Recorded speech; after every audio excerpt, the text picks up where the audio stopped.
Bienvenue dans la chaîne Habashou, la première chaîne spécialisée dans le diamant brut. En vous inscrivant dans la chaîne Habashou, vous allez apprendre à reconnaître le vrai diamant brut d'un faux. Et pour arriver à cela, on va apprendre ensemble les propriétés physiques et chimiques du diamant. On va voir la ténacité, la dureté, la densité, le clivage, la cassure, la morphologie ou forme cristalline du diamant brut, les couleurs du diamant brut, la couleur du trait ou le trait ou trace, la transparence, l'éclat, l'effervescence, la solubilité, la magnétisme, la radioactivité, la conductivité électrique et thermique du diamant. Qu'est-ce qu'un diamant d'investissement idéal? Un diamant d'investissement idéal correspond à des critères d'évaluation bien précis déterminés par des laboratoires de certification reconnus.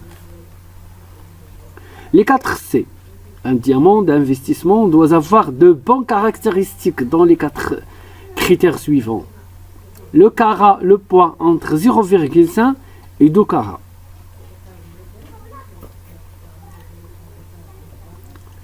La couleur, blanc de préférence.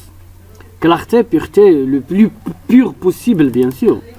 La coupe cut en anglais, certaines tailles mettent plus particulièrement en valeur la brillance et le feu du diamant que d'autres, grâce aux proportions harmonieuses et aux symétries qu'il observe. C'est par exemple le cas du brillant rond qui fait encore référence sur le marché du diamant, mais il est tellement courant que son origine est parfois douteuse. La K4 taille cotée sur les échos est celle pour laquelle il y a le moins de déperdition possible par rapport au diamant brut. Elle met en exergue les qualités optiques du diamant et permet d'avoir une traçabilité sur la production.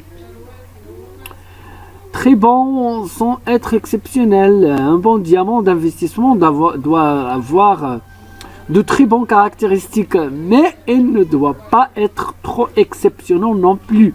Un diamant qui conjugue plusieurs caractéristiques excellentes à la fois rentre dans la catégorie de diamants rares, donc dans une catégorie à part, atypique, réservée à une clientèle particulière très fortunée.